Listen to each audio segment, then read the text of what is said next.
Bienvenidos a La Séptima Obsesión, un programa sobre cine, televisión y producciones audiovisuales, aquí en Radio Estudio 1, la radio de la Universidad Católica de Santiago del Estero. Quien les habla, Pablo Argañeras, en la conducción del programa, junto con Walter Carabajal, Weck, Pedro Costilla, Juan Figueroa Zanotti y nuestro DT Edgardo Videla. ¿Cómo están, gente? Bien, Pablo. Bueno, saludo a toda la audiencia de este programa, de este espacio donde analizamos, hablamos, charlamos de la cultura audiovisual, y hoy otro capítulo especial, bueno, acompañados como ya varios episodios y siguiendo con este arte, ¿no?, que tanto nos gusta, que es el audiovisual. Hola Pablo, hola Pedro, ¿cómo están? Hola Weck. Bueno, otro programa más, y como vos dices, un programa muy especial el de hoy. Hola, bueno, espero que nos estén escuchando, que les guste que vamos a hablar. Seguramente. Que la verdad, como dijo Weck, qué lindo lo que poder hablar de lo que nos gusta, como el que enciende el cine. Así es. Bueno, hoy un tema bastante particular, creo que es uno de los más especiales porque vamos a hablar nada más y nada menos que de las adaptaciones. Así es, vamos a hablar de la literatura hacia el cine. Y creo que es uno de los pilares fundamentales del cine y del cine moderno, de las adaptaciones, ¿no? Podría ser otro género, vamos a decir, podría dividirse entre un antes y un después, entre el cine de adaptación y el cine, digamos, común y corriente. Sí, la verdad, hoy en día está muy presente eso de que muchas películas son adaptaciones de varios libros y incluso, bueno, cómics también en su defecto. Claro. Y como esto, bueno, y hoy en día es como raro ya ver una película que sea totalmente original. Claro, esa es la palabra, porque tenemos las películas que están adaptadas o basadas en literatura, sea cual fuere el género, y después tenemos las películas, como decía Pedro, con guiones originales, que son los guiones originales, son guiones con historias exclusivamente para llevarla a la pantalla del cine o de la televisión.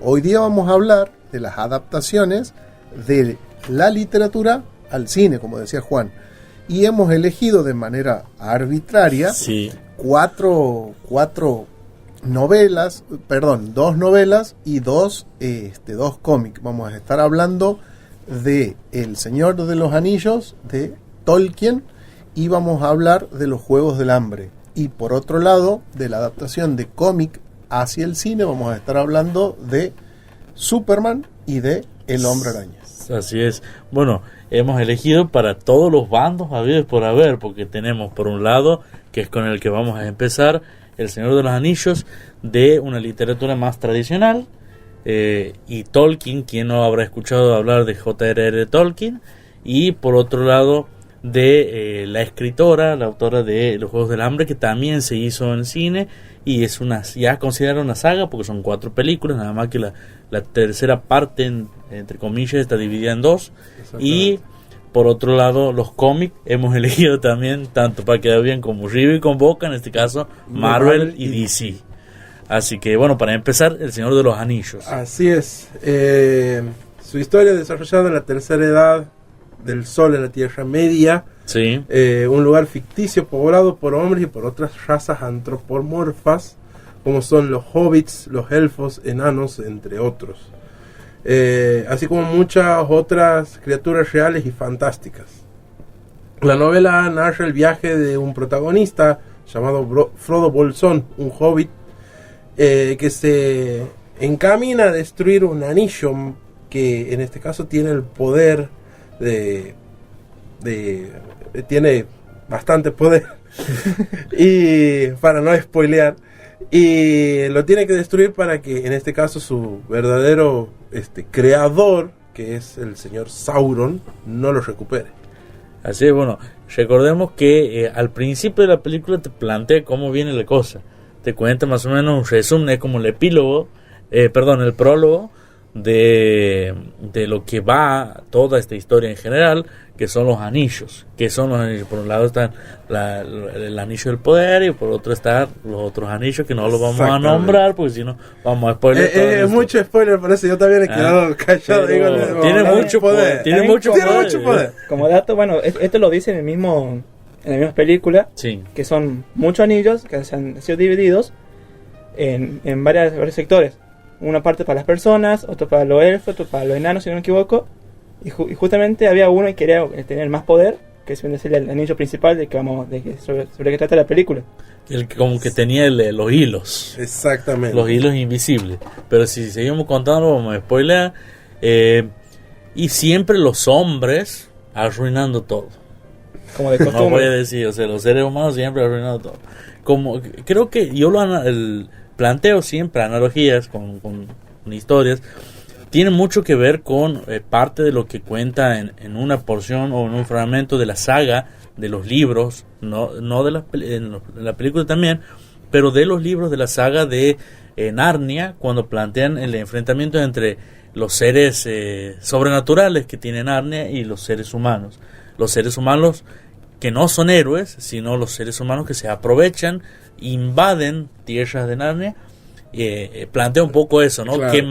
Qué malo que puede llegar a ser el ser humano. Bueno, en este caso, en el Señor de los Anillos también de alguna u otra manera infiere. Bien, como podemos seguir hablando del Señor de los Anillos, podemos explicar que también el Señor de los Anillos es una secuela de la novela de Tolkien, que es El Hobbit, que también, bueno, ha sucedido al revés en el cine.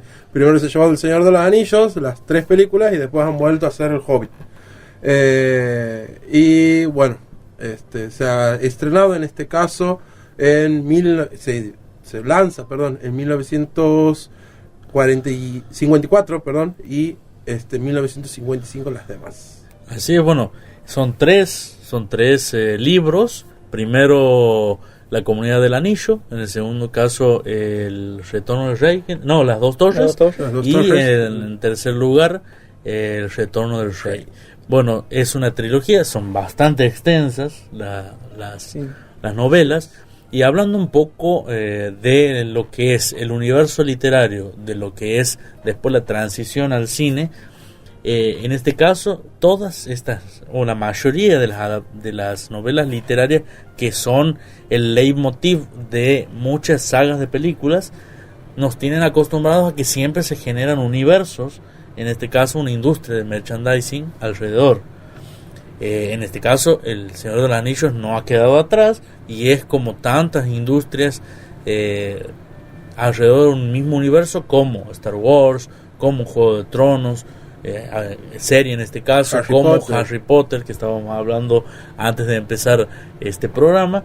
Entonces nos tienen acostumbrado a que la mayoría de estos casos literarios de sagas se lleven no solamente al cine, que eso se expandan, ¿no? Sí, hay algo que sí me gustaría recalcar, porque yo los leía a la novela del Señor de los Anillos previo a que surgiese y se estrenase las películas, y me ha parecido muy justa la adaptación que se hace del texto de Tolkien. El lenguaje que utiliza Tolkien, cómo está incorporado en las películas, los personajes. A mí lo que me ha pasado es que cuando he visto la película no ha distado mucho de lo que yo me había imaginado a la hora de leerla a la novela. No sé si eso creo que habla bien de la adaptación, cuando uno está en consonancia con lo que Peter Jackson, en este caso el director de la película, logra transmitir. Y otras veces me ha pasado de leer la novela, ver la película y decir, che, yo me había imaginado algo totalmente diferente. Bueno, en este caso, me parece que las películas de Peter Jackson le hacen justicia a la novela de Tolkien. Es una de las mejores adaptadas dentro de lo que es las historias llevadas de la literatura hasta el cine, en mi parecer también. Y bueno, y también detallar, por ejemplo, los casos de Harry Potter, que han sido películas mucho más cortas, la extensidad, lo extenso que ha sido El Señor de los Anillos, es algo que quizás no está muy acostumbrado el público de ahora también, ¿no? Sí, bueno, también lo que me parece interesante es que para la época está muy bien hecha, muy bien producida, tanto el efecto. Sí, y bueno, también lo que plantea, como decía Pedro, como decía Juan, es las cuestiones de estos universos que no son desconocidos, ¿no? Sino que son, vamos a decir, que ya se plantean desconocidos en el sentido de los personajes sobrenaturales o de lo ficticio en este caso, porque nos plantean cuestiones como elfos, como brujos, como magos, pero no son algo desconocido para la cultura en general, ¿no? Pero son interpretados o son, vamos a decir, llevados a una pantalla grande de otra manera. Sí, quiere decir, la construcción del mundo que tiene el Señor de los Anillos está muy bien hecho, digamos, todo lo que sale ahí es creíble. O sea, vos no puedes decir cómo puede ser que salga tal personaje o tal especie en este mundo. Sobre todo los orcos, están muy bien logrados. Exacto. Les propongo algo. Así hagamos como ha pasado con el Señor de los Anillos y pasemos de la literatura al cine, pero sin antes escuchar un fragmento de la película, en este caso uno de los icónicos diálogos de Gandalf el Gris. ¡Tú no pasarás! ¡Gandalf!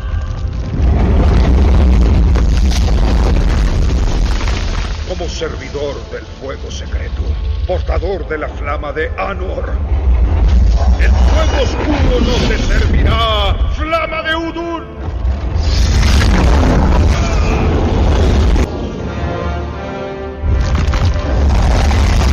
Vuelve a la oscuridad eterna.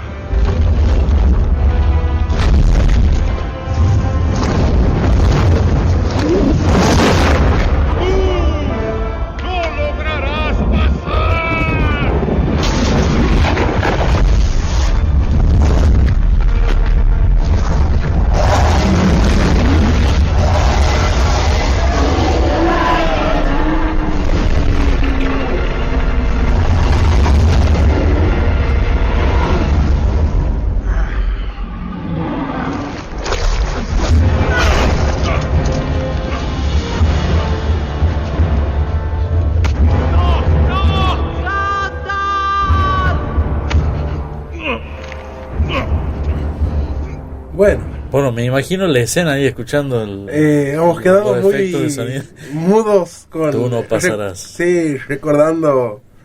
Tremenda escena, ¿no? Sí, tremenda escena.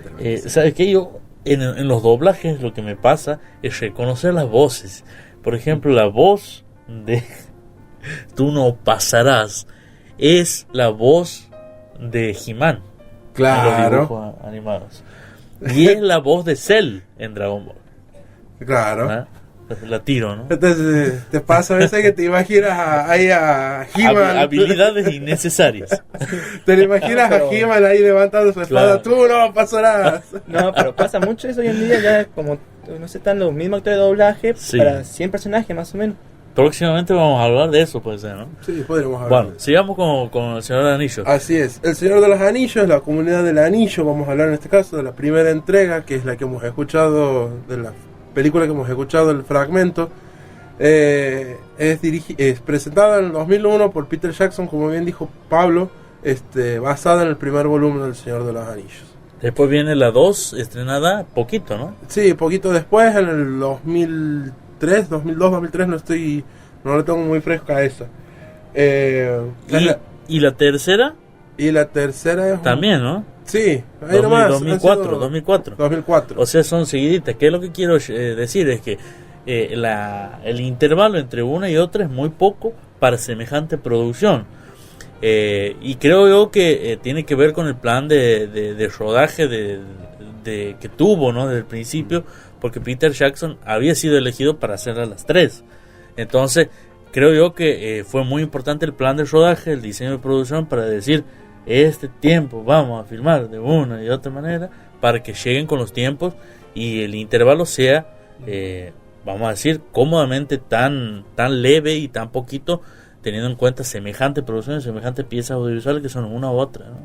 Bien, para cerrar este tema de la comunidad del Señor de los Anillos, bueno, se presentó en el 2002 en la edición, en la 74 edición de los premios Oscar, ganando mejor película, mejor director y mejor actor de Ian McKellen. Y podríamos decir que en el 2021 la película fue seleccionada para su conservación en el Registro Nacional de Cine de Estados Unidos. por ser cultural, histórica y estéticamente significativa. Así es. Bueno, ¿vamos al primer corte? Así es, vamos a escuchar en este caso lo que es el soundtrack de El Señor de los Anillos.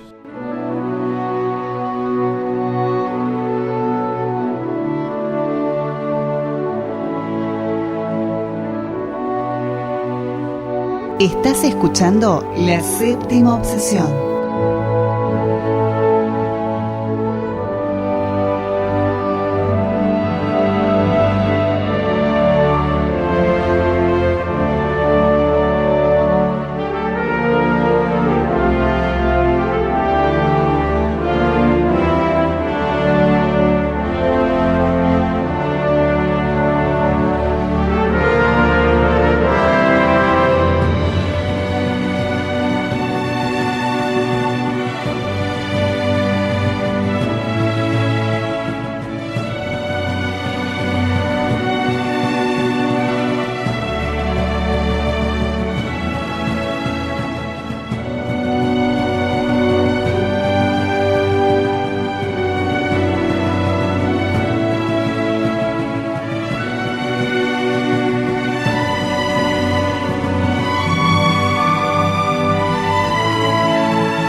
Estás escuchando La Séptima Obsesión por Radio Estudio 1, 104.9.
Estás escuchando La Séptima Obsesión.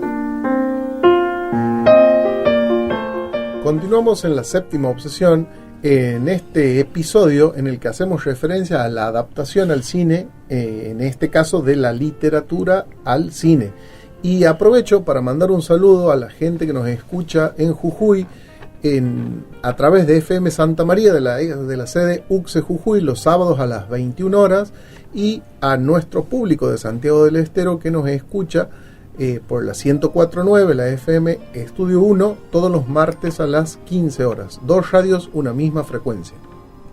Bueno, seguimos en este bloque hablando de las adaptaciones, como decía Pablo, en este caso de la literatura al cine, y ahora vamos a hablar de una novela literaria, de una saga literaria que también llegó a las salas de cine.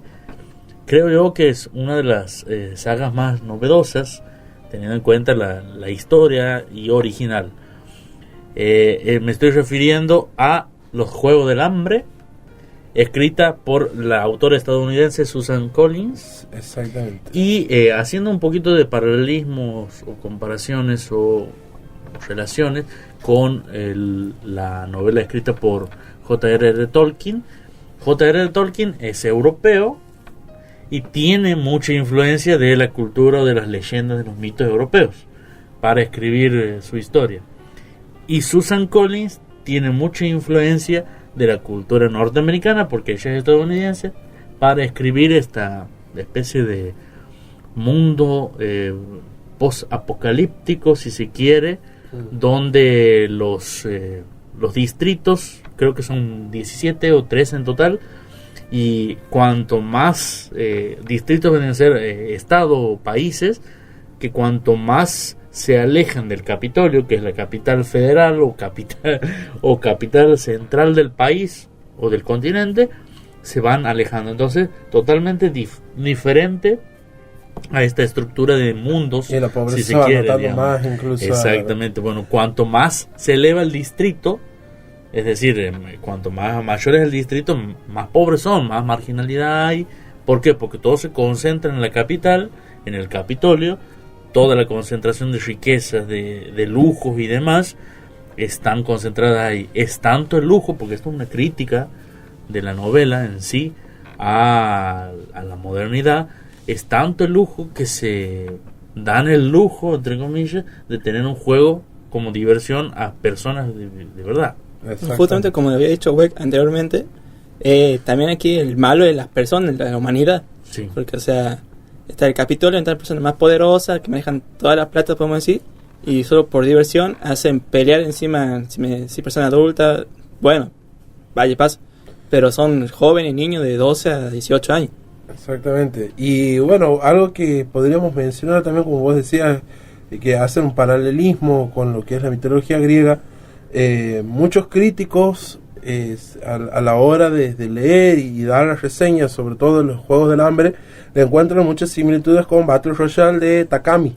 Sí. Que también estaban en una isla en donde luchaban, en este caso, entre ellos por sobrevivir, y el que sobrevivía era el que ganaba. Bueno, justamente en la época, o el año, mejor dicho, que se toma esta película, que es del año 2008, para empezar a leerla, si se quiere, es una época donde después del 2010 empiezan a adaptarse no solamente al cine, sino a series, cómics y novelas de este tipo, que son más modernas, que cuentan esta cuestión de juegos, teniendo en cuenta justo enfrentamientos, si se quiere, entre equipos o personas que tienen que cruzar diferentes obstáculos o adversidades para un premio. En este caso, los Juegos del Hambre, yo lo relacionaría mucho con Gran Hermano, porque es un reality show. En este caso es una batalla donde son 12 personas, 8 participantes concursando por un premio. En este caso el premio es vivir, porque el premio es sobrevivir, mejor dicho, y generar alguna vez un tributo al país o al Capitolio. Bueno, en este caso llevar un poquito de felicidad, pero una felicidad engañada a su distrito, siendo ganadores, ¿no? Así es. Bueno, el mismo libro ha vendido más de 20 millones de copias a lo largo de lo que va desarrollando su historia en el tiempo, y además también se larga un audiolibro narrado por la actriz Caroline McCormick, que es muy conocida por su participación en CSI, si no me equivoco. Sí, CSI. En CSI. Que es traducido CSI. Bueno, tenemos ahí un fragmento. Así es, tenemos un fragmento. Que es una frase. Es una frase icónica de en este caso de la serie, y como bien vos decías, en este caso, aquí vamos a poder ver cómo está reflejada esa felicidad, esa poca felicidad que se conseguía a la hora de ganar los Juegos del Hambre. Al fin llegó el momento de elegir a dos muy valientes jóvenes, hombre y mujer, para el honor de representar al Distrito 12 en los 74º Juegos Anuales del Hambre.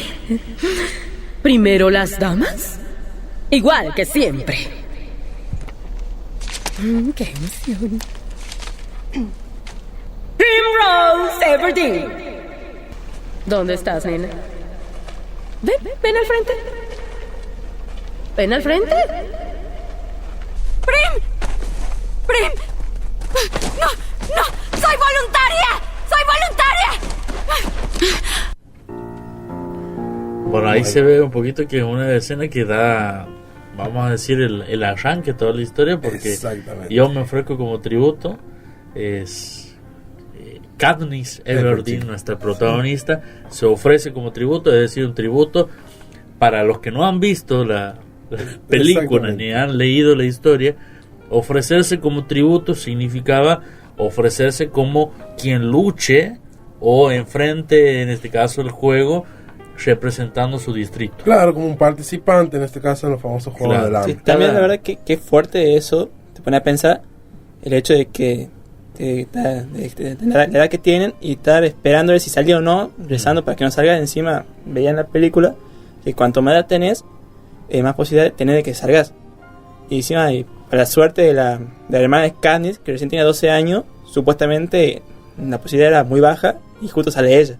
Sí, bueno, por eso se ofrece como tributo, ¿no? Sí. En vez de su hermana va ella, y bueno, ahí también hay una historia de amor medio, vamos a decir, no resuelto, con quien la secunda en el, exactamente, con quien la secunda en este enfrentamiento.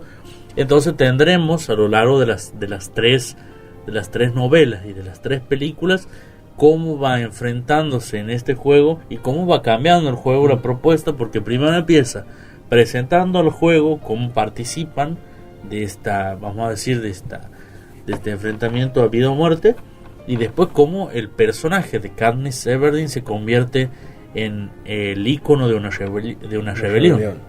Exactamente, como bien hemos dicho, para introducirnos un poco más en lo que es la narrativa y los datos de lo que es la película, Los Juegos del Hambre es la primera entrega de las 3 películas dirigidas por Gary Ross, basada en la novela de Susan Collins, como bien hemos dicho, protagonizada por Jennifer Lawrence, Josh Hutcherson, Elizabeth Banks, Liam Hemsworth y Woody Harrelson.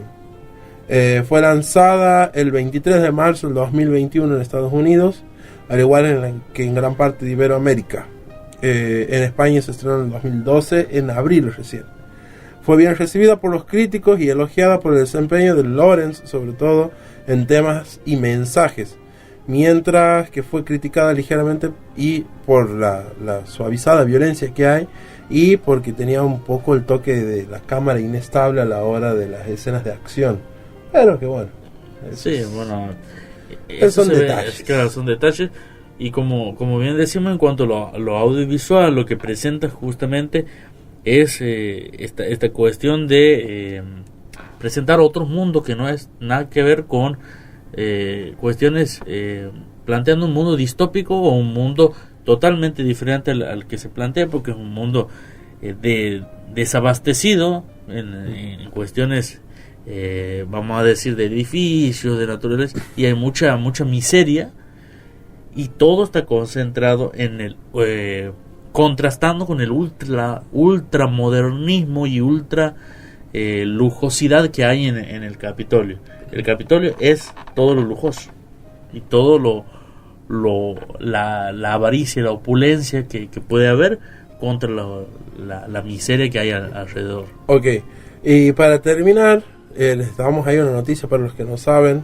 Próximamente, en noviembre, se va a estrenar como una precuela, en este caso de Los Juegos del Hambre, se llama Los Juegos de Hambre, balada de pájaros, cantores y serpientes. Qué bueno que está, porque hace alusión a los dos símbolos, que es el sinsajo, que es un ave, y las serpientes. Así es, que va a relatar la historia de Snow antes de llegar al poder. Para el cierre vamos a escuchar, en este caso, la banda sonora de The Hunger Games o Los Juegos del Hambre. Y quédense porque volvemos con Spider-Man y Superman.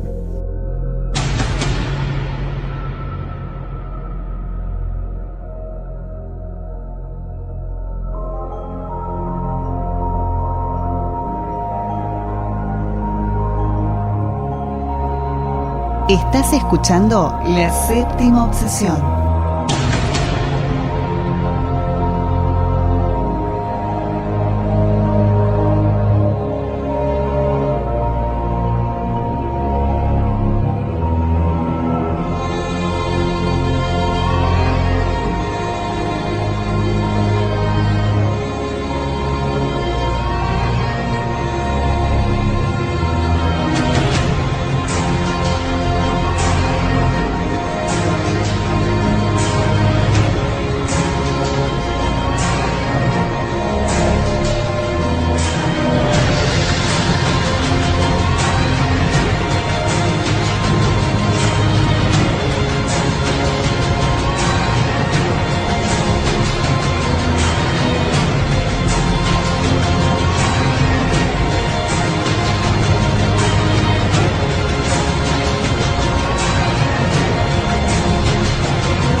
Estás escuchando La Séptima Obsesión por Radio Estudio 1, 104.9.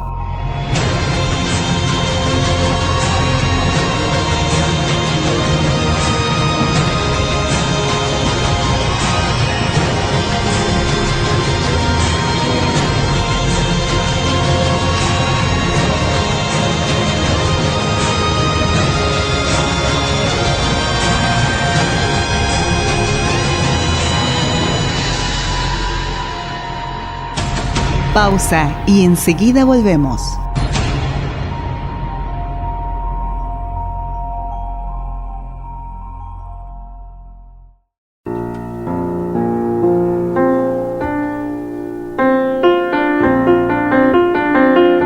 Ya estamos de vuelta. La Séptima Obsesión por Radio Estudio 1.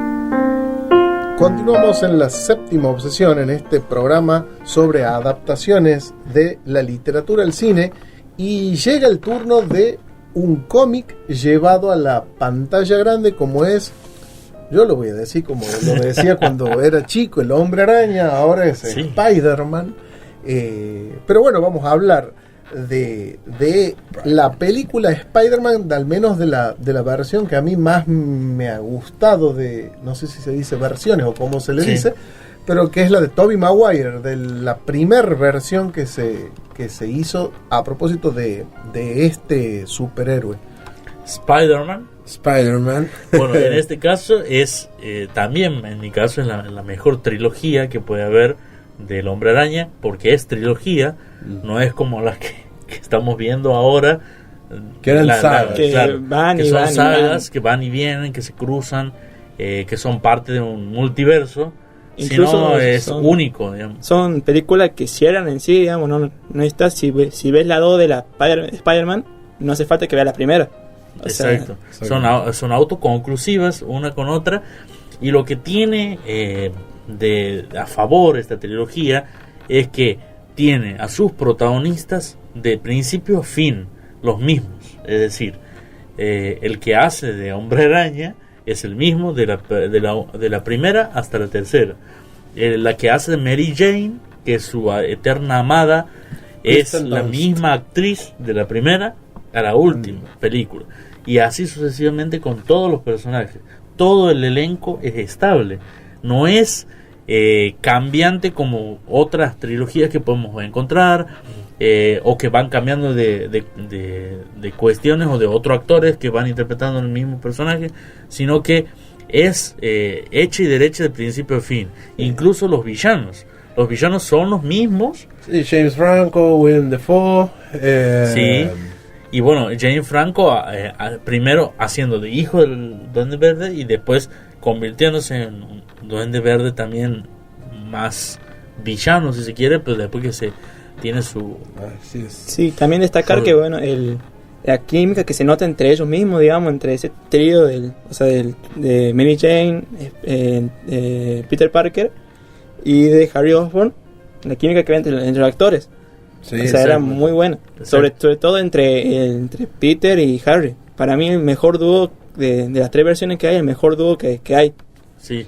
Bueno, las otras, incluso el amigo de Peter Parker en las otras versiones de Spider-Man son sosos, planteados como sosos, como brutos, como cómicos. La parte cómica siempre recurriendo al mismo recurso o a la misma herramienta narrativa de que el amigo del protagonista sea el que haga los chistes, las bromas, el amigo. Y demás. Exacto. Hablando un poquito sobre primero lo que es la parte literaria, por así decirlo, del cómic. Es un cómic creado por el gran Stan Lee, creador de lo que hoy en día es la industria Marvel, que hace ya casi un año falleció. Para mí, como fanático de Marvel, me golpea mucho eso, pero bueno. Y un dato curioso es que Stan Lee, trabajando para una de las revistas de Amazing Fantasy, trata de publicarlo a Spider-Man, pero le dicen que no porque era un adolescente y no le veían cómo podía ser un adolescente un superhéroe.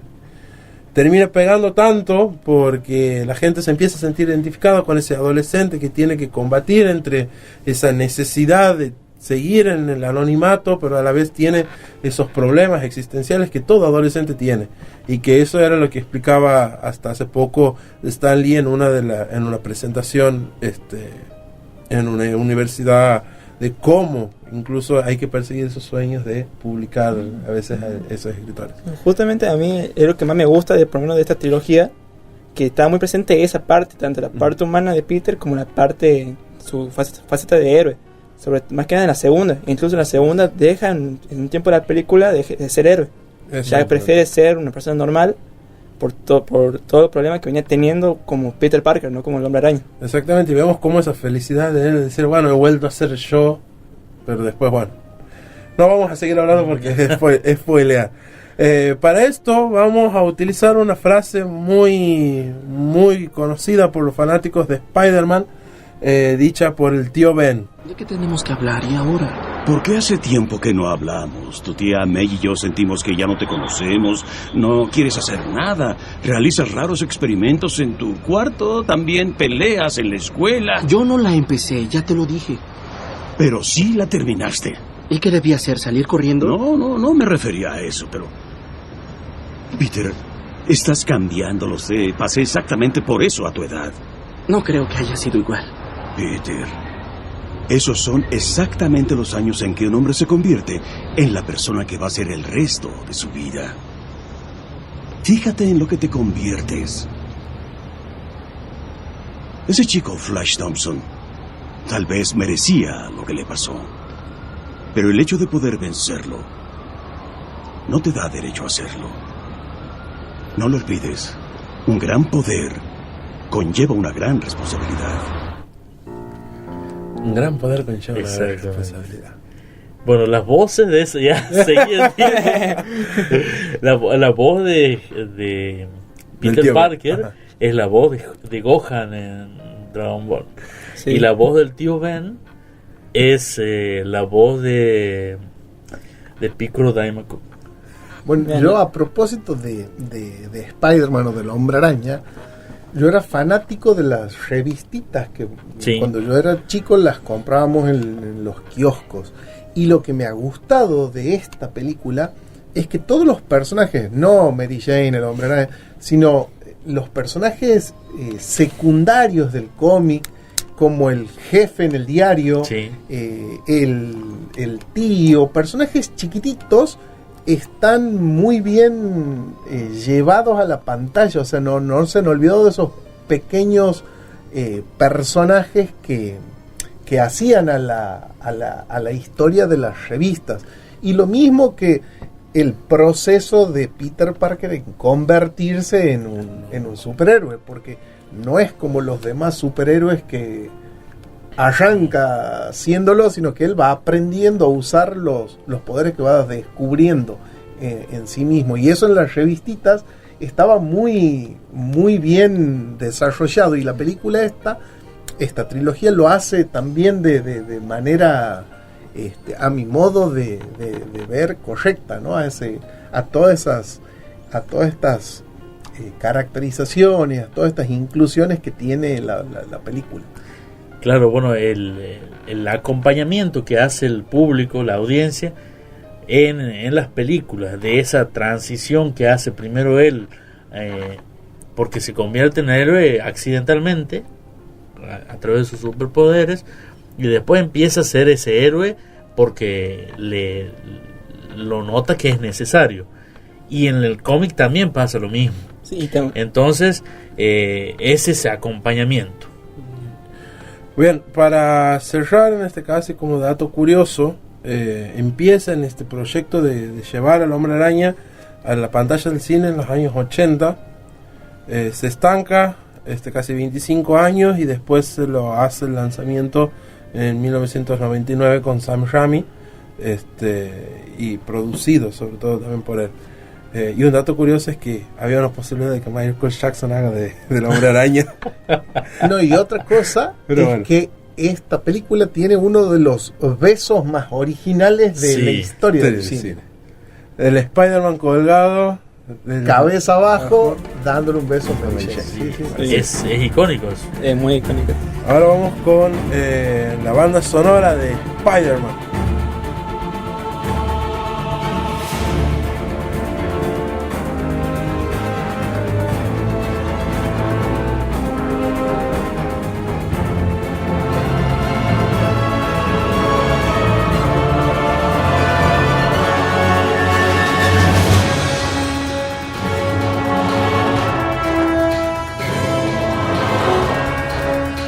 Estás escuchando La Séptima Obsesión.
Estás escuchando La Séptima Obsesión.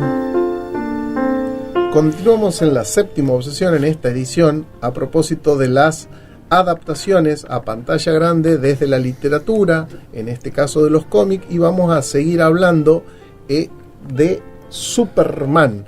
Y aprovecho antes de darle el paso a mis compañeros para mandarle un saludo a nuestra audiencia de Jujuy, que nos escucha a través de FM Santa María de la sede UCSE Jujuy todos los sábados a las 21 horas, y a nuestra audiencia de aquí de Santiago del Estero, que nos escucha por Radio Estudio 1, la 104.9, los martes a las 15 horas. 2 radios, una misma frecuencia.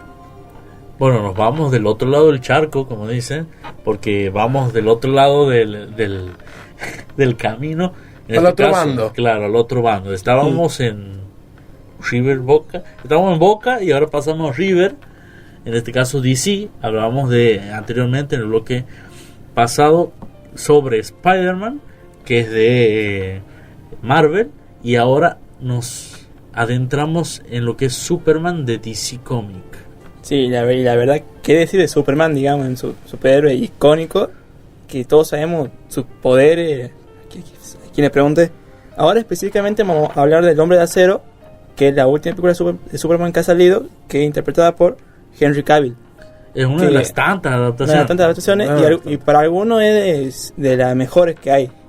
Es uno de los mejores Superman, sí. Henry Cavill.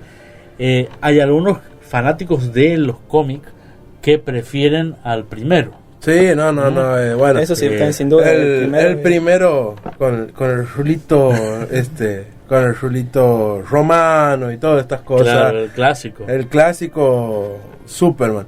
Bueno, para los que no lo conocen, que yo creo que deben ser muy pocos, pero para adentrarlos un poco, Superman es, como bien ha dicho Pablo, un superhéroe de DC. Creado en la década del 30 más o menos. Sí, 37. 1937 salió el primer número. En el año 1937 salió el primer número y fue uno de los primeros superhéroes de la época. Y después del otro lado estaba la Antorcha Humana. Y después empezaron a salir todas esas seguidillas de superhéroes a competir. ¿Quién sacaba el mejor jugador? Vamos a decir. DC Comics o Marvel. Después, y gracias a eso después se vino Iron Man, después se vinieron los Cuatro Fantásticos, después se vinieron los Vengadores mucho después se vinieron los X-Men y así sucesivamente. En DC Comics teníamos a Batman después, y después teníamos la Mujer Maravilla, y ya introduciendo las cuestiones épicas, es decir, las cuestiones medievales, leyendas, mitos, y del otro lado Thor, y así sucesivamente, ¿no? Así es. Para los que no conocen un poco la historia de Superman en este caso es un alienígena venido del planeta Krypton, y su verdadero nombre es Kal-El, que bueno, viene escapando en este caso de su tío Zor, que es el que destruye el planeta Krypton. Viene escapando hacia la Tierra, llega a la Tierra y al crecer llega a una ciudad llamada Smallville, en la ciudad donde él vivía, y recibe el nombre de Clark Kent, muy parecido a Kal-El, Clark Kent, pero bueno, en este caso es adoptado por una familia, por los Kent, y toma un alter ego de ser periodista, trabajar como periodista y de usar lentes. Algo medio parecido a vos, güey. ¿No serás vos Superman? Con el mechacito de pelo y todo. Smallville. Bueno, hay una serie que es adaptación también, que se llamaba Smallville, y como decías, Kal-El, si vos lo das vueltas, quiere decir el Kal, o sea, si lo giras, ¿no? El Kal quiere decir en el idioma de la cultura en Juego de Tronos, Khal Drogo, el Kal, todos lo usan para decir el gran o el gran hombre, en ese sentido. Son cruces de culturas, no sé si son coincidencias o qué, pero bueno, es algo llamativo. Lo que tiene Superman, más allá de todas las habilidades, de los superpoderes, que es, vamos a decir, indestructible. Es el héroe más indestructible que puede haber de todos los superhéroes planteados en DC Comics y en Marvel incluso. Si enfrentáramos a Superman con Hulk, por ejemplo, ¿quién gana? No empecemos con ese debate.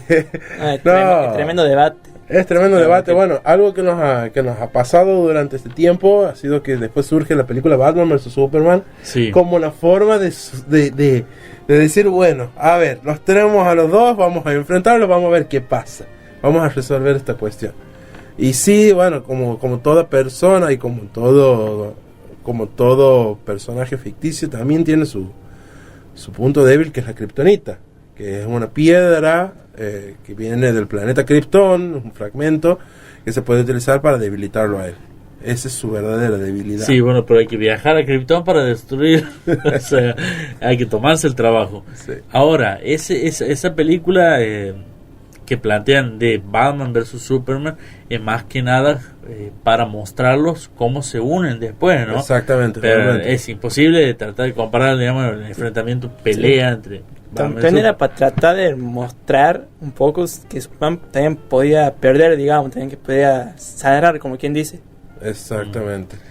Así que bueno, ahora, para que entiendan también un poco de qué es lo que va Superman, y para que muchos entiendan de que no significa Superman ese símbolo, vamos a escuchar un fragmento de la película de El Hombre de Acero.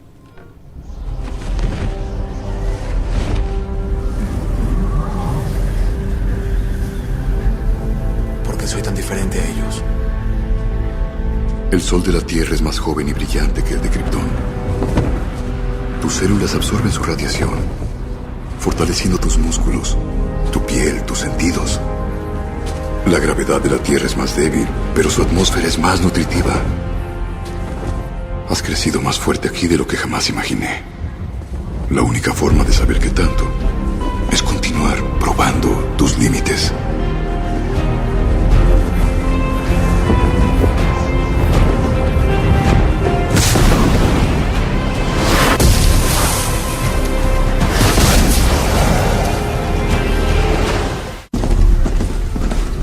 ¿Por qué te rindes ante Zod? Me rindo ante la humanidad. Hay una diferencia. ¿Dejaste que te esposaran? No sería una rendición si me resistiera. Los hace sentir más seguros y así está mejor.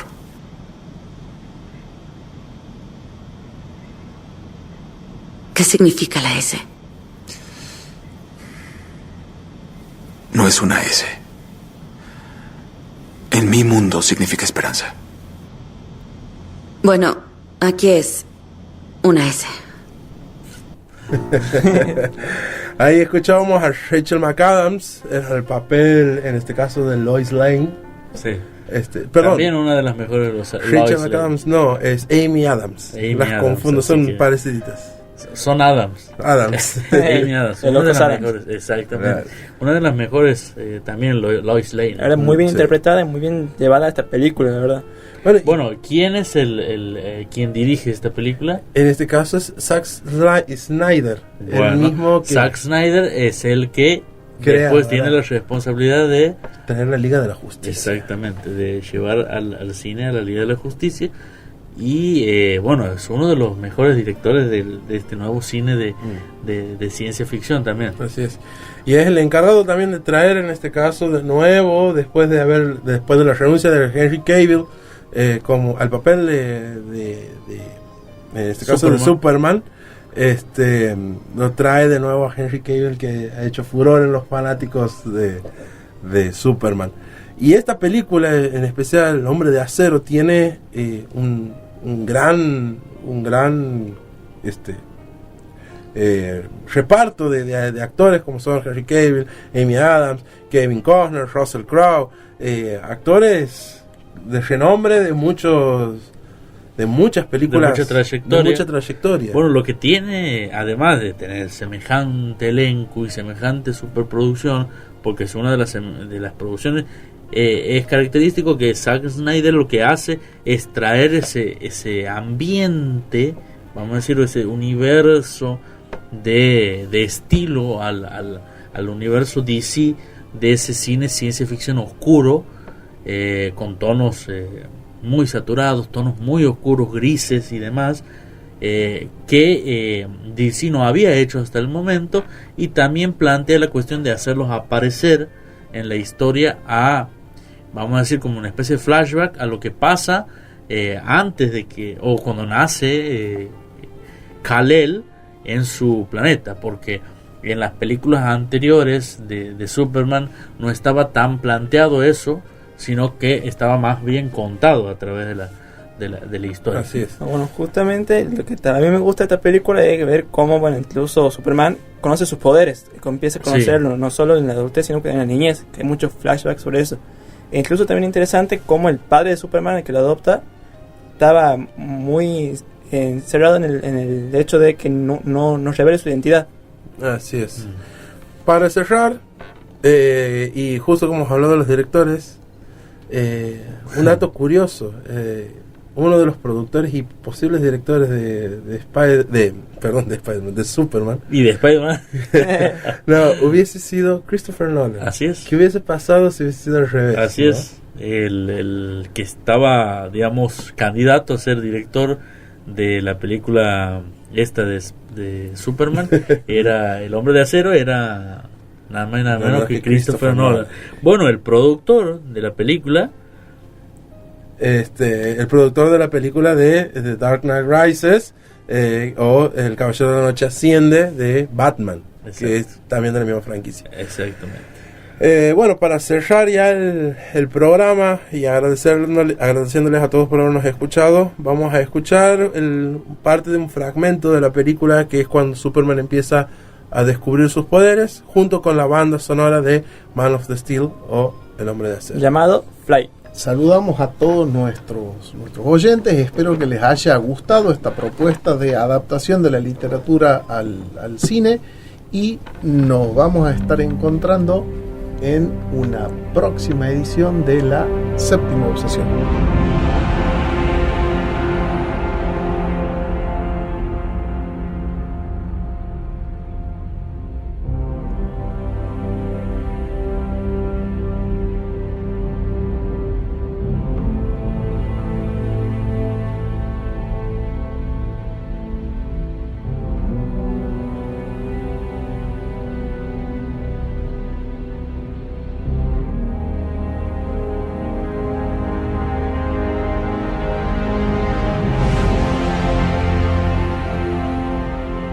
Estás escuchando La Séptima Obsesión.